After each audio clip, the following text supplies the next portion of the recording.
to immortality.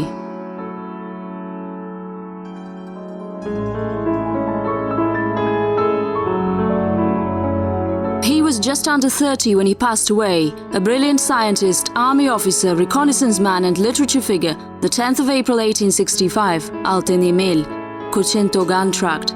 Tezek village once stood on this place. There used to be a cemetery here, called Tore. Because only a privileged class, Tore, was buried here, and Chokan Valikhanov belonged to this class. Are there any descriptions of funerals and how it went? This is a not fruitful question. There aren't any descriptions of funerals, nor are there any reminiscences about the last days of Chokan Chingizovich. But there is a legend relating to the mid-20th century. By then his tomb had been lost in the sands of Altyn-Emel, and presumably a local resident decided to make a handmill from the tombstone.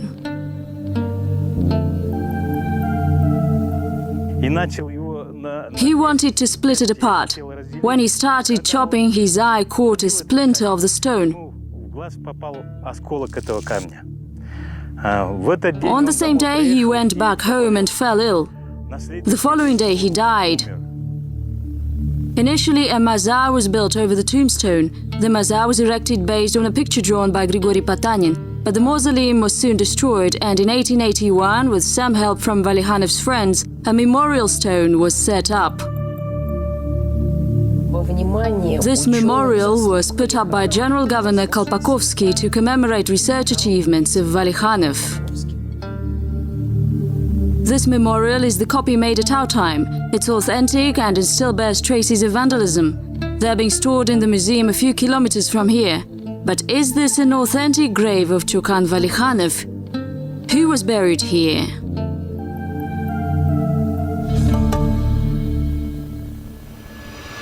Chapter 1.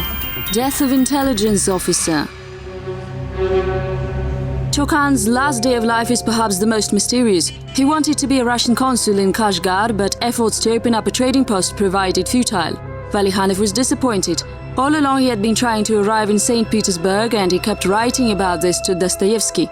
In spring of 1864, he participated in a military operation against the Khanate of Kokand, led by Colonel Chernyaev.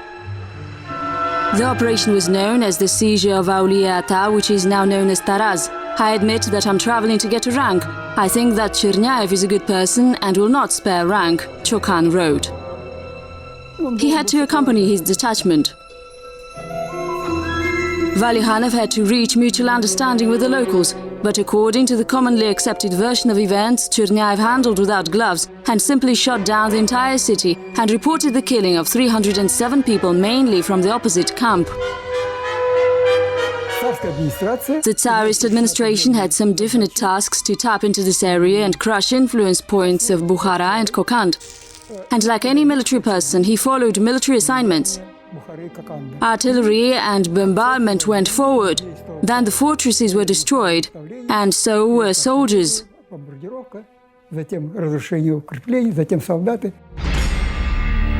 As a result, a lot of civilians died. According to data provided by Potanin, Valikhanov had an unpleasant conversation with Chernyaev and defiantly left the troops to which he was posted. Valikhanov was an element of this system. He didn't have a right to resist. At best, he could just back out and hand in his resignation. After that, Valikhanov arrived to Verny fortress. It is known that he had communicated with Kolpakovsky, who was leading the Semipalatinsk region troops. And then he went to Altyn-Emel, to Tezek village. There, all of a sudden, as the quote goes, he married a charmless but clever sister of Tezek, Aysara. And a few months later, he passed away, presumably from old disease of tuberculosis. In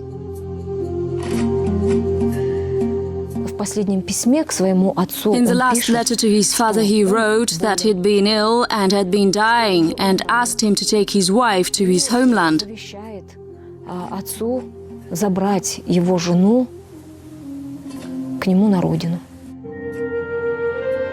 Ill health from childhood that grew ever worse since the Kashgar expedition and was permanently damaged in St. Petersburg, this is the commonly accepted version of death of the famous intelligence officer. The version was there, and it was said that he contracted the disease from grandmother Ayganim. If he contracted the disease from Ayganim, then how had he managed to pass a medical commission's examination at the Kadir Corps, and then went to Kashgar, and when he worked in St. Petersburg, he didn't get any medical appointments? Why Chernyaev took him away as an officer and illness records are not there? Why on earth the Khan sons hadn't been registered anywhere, at least in passing, which said he'd had a serious disease?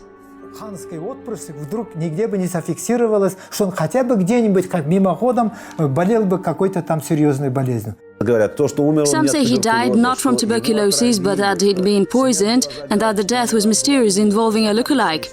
His last 2 years of life remain unclear too. You won't find any explanations. In fact, we now have a lot more questions than answers about these blank spots.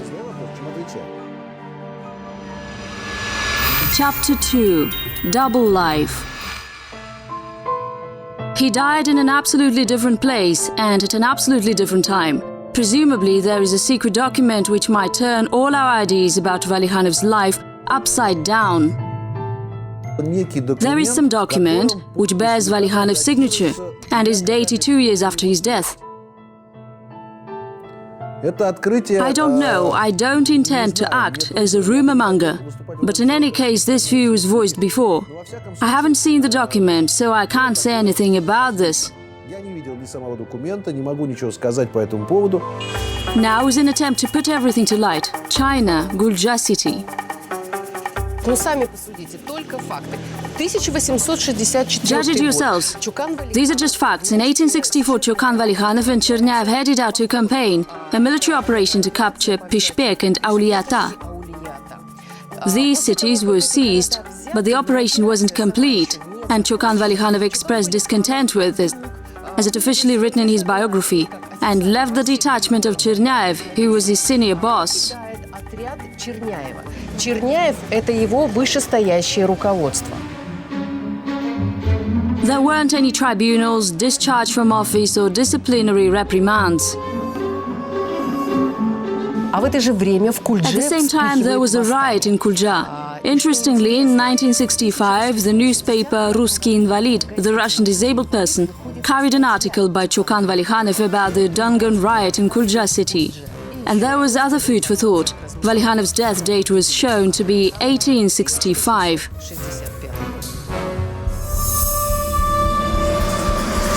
All this gives ground to some historians to surmise that Chokan had been recalled from Chernyaev's detachment under special order.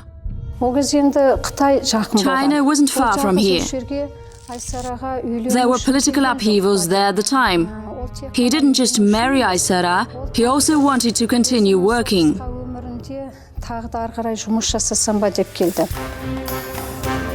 Perhaps his marriage, equally as his death, was a screening operation. There is a grain of reason in this version. After all, why would a brilliant officer born into Tore clan and the sweetheart of women marry a homely Aysara, the sister of Tezek, with whom Valikhanov had a tense relationship? But his village was situated not far from the Chinese border. He had a broad agent network.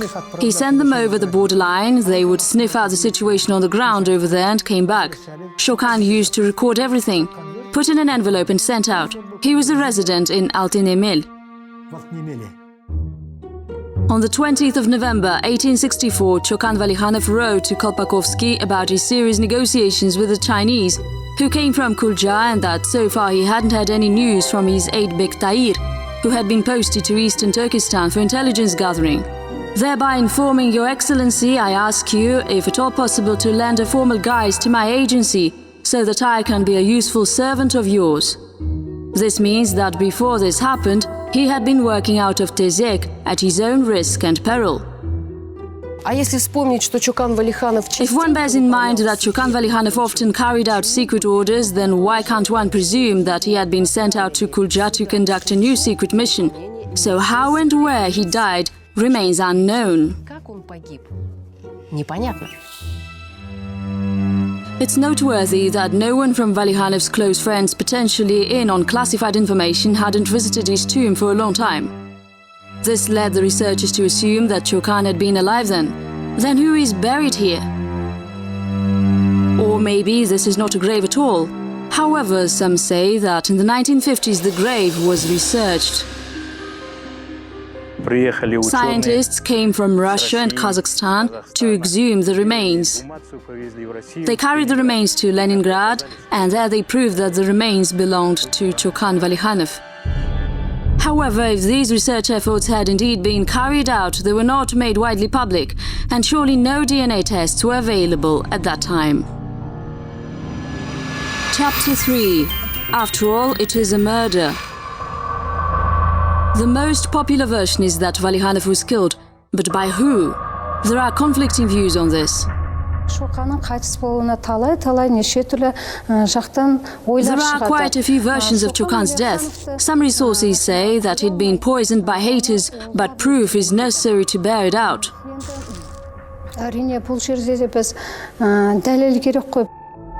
A lot of people could be envious of him. Among them, first of all, would be his close ones. For instance, his half-cousin Gazi Valikhanov and the brother of his wife Tezek. Tezek saw a rival in Chokan who undermined his influence in the village. Tezek was an agent of the Tsarist secret service and even had a military rank. Chokan would always have conflicts with him. Chokan wanted to displace Tezek and rob him of power. He revealed Tezek's criminal links with Gazi.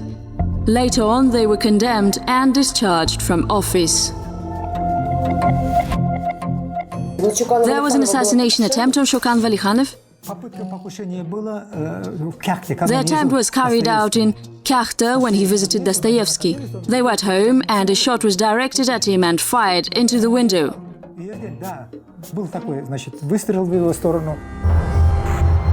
There were a few other versions. The infighting between counterintelligence services of Russia and England often led to deaths among residents. Literally a few years before and a few years after, there was a string of mysterious deaths. One of them was the death of Jan Vitkevich. He was found in a hotel with a shot to his head. His papers had been burned down and stolen. Or Ivan Kirillov, the disciple of Grigory Karelin, died suddenly on the way to Petersburg. Karelin's diaries disappeared.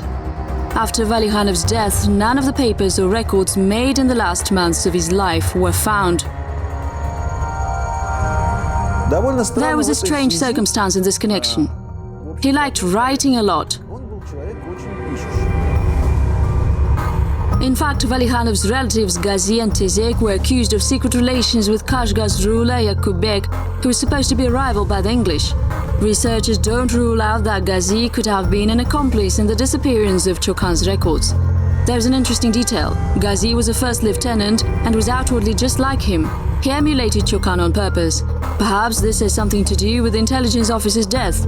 Among the ordering customers, there were also Chinese and Kokand authorities. Some internal intrigues between Russian departments were also mentioned, hinting that Valikhanov must have been the victim of some underhand fights. Many think that the performer was Valikhanov's servant known as Seyful Mulukov, who was allegedly attached to him on purpose. This man bores me to death, but I by no means can get him off my back. He follows me everywhere I go. His mere presence tortures me and enrages me. Is the servant really a problem?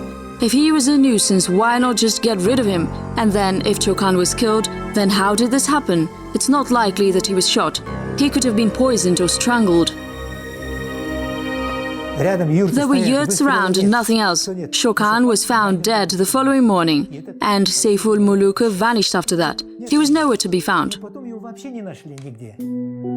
This is an enmeshed story. However, these are just versions.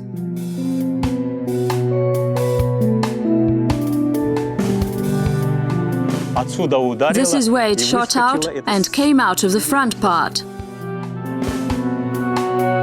This is almost a mystery. In the 1990s, Valikhanov's statue wasn't collapsing but definitely required some repairs. Money wasn't being allocated because the time was difficult. The lightning struck from behind, and these four cupolas didn't fall to pieces but kept together. We had to take a photo and send it to the region. There they got convinced that it needed refurbishment. In other words, he obtained some funding for himself. Traces of the lightning haven't been removed during refurbishment. They were left as they were. Endowed from above when alive, he has remained the select one even after his death. He's the one who took a step that separates ordinary people from those who become immortal.